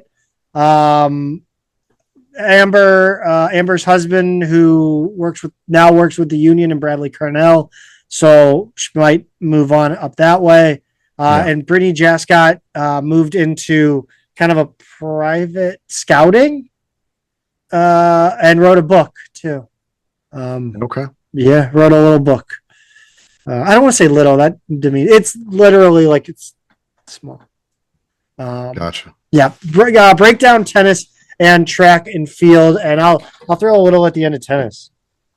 So on the men's side of the tennis this week, I mean that went about as well as this week went.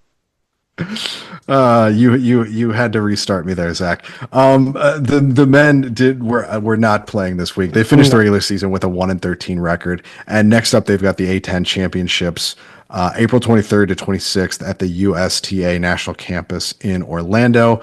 My bold prediction, Zach, they will not win. Nope. No, that's a bold one. That is going out on a limb. That is a tiny limb. Well, that's what I do here is the hot takes, living dangerously there. On the women's side, they beat Lindenwood on Tuesday the 15th, 4-3. Emerson White and Fiorella Duran won in number one doubles, but then Lindenwood won the other two to take that point. Then Slew won in the top four singles spots. White at 1, Madison Hill at 2, Duran at 3, Lizzie Barlow at 4 to win the day there. Then they went up to Duquesne on Saturday the 19th. Lost 6-1. Their lone victory came at number 3 singles, where Duran won in straight sets. Finished the season with a 6-10 record. Big step down from last season. Not as bad as the men. Still not progress. Next up, they're a day later than the men, but April 24th to 27th, so they're down there more or less the same time at the USTA campus in Orlando. Not a great regular season, Zach, for tennis. No, I mean, I've been predicting that it started with Stuckey leaving and then, the coach hiring. I've been fearing and predicting that this feels like the end of tennis at St. Louis University. It just, I don't know. I hope not, but it adds up.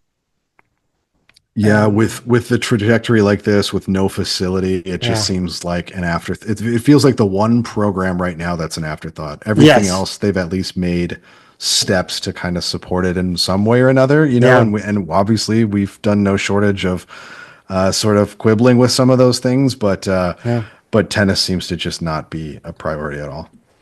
Track and field, Pete, they were running at the Kansas relays. Yeah, we had a few second place finishes and PR on the men's side, but the women actually won some events out of the Kansas relays, April 17th to 19th. Every Mayfield won the 5K. They said it was really windy, but she came out on top. Journey Amundsen won the triple jump with a distance of 12.77 meters.